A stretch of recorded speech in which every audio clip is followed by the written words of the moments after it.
So we had a reading of Esther's Moustache here at the theater. My God, a year and a half ago, maybe, and it went very well.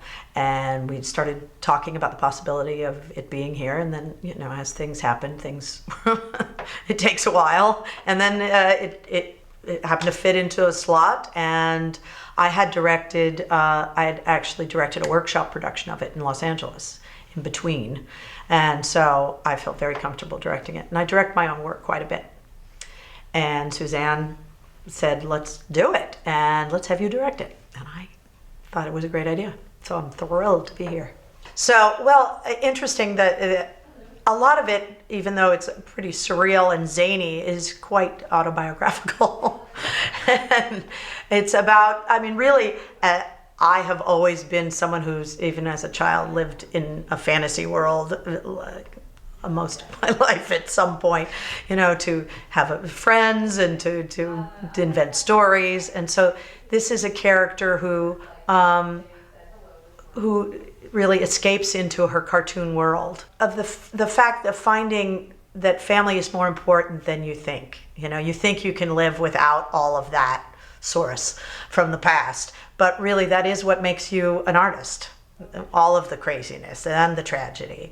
And that's what Maddie learns in this play, is she thinks she can do it with shutting herself off and just working and not having to accept all of that past, the sad past, the hard past, the scary things. And so Esther embodies that. Audition people here. Suzanne and I actually had been talking about the cast, and when we were putting out the call for the actors about Esther, I don't quite even know how it came up about being open to having a man play Esther or not, but it was just sort of, we laughed about it. I know how it came up, that I was saying, I could see Rhea Perlman playing this role, or Danny DeVito.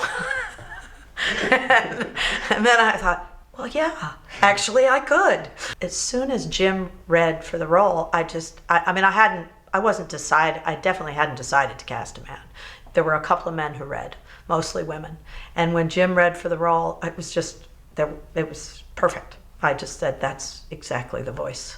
That it wasn't that, it's like there was no cliche anymore. There was something so different.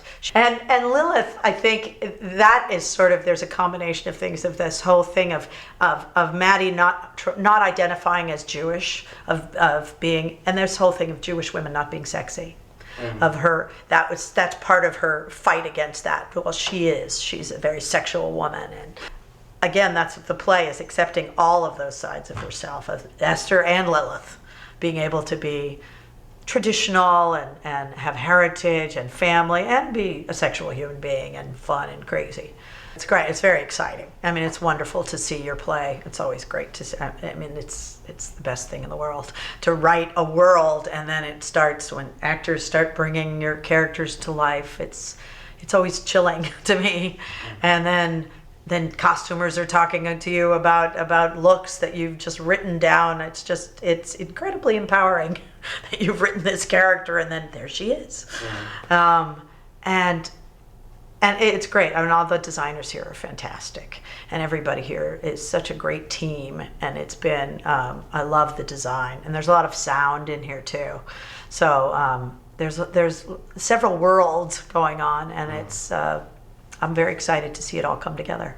When actors, they embody this character that I have worked on, but they take it to another level, because they then see the entire play only through that character's point of view. And so it's so wonderful to have their feedback, like particularly Lilith. Uma comes up with things, because she's there, I have just pictured her sometime in the writing just watching, she's just there behind, but she's alive and there, and sometimes she'll just come out, and I've told her, if you have some great line that you think is a response to something, say it and we'll see if it works.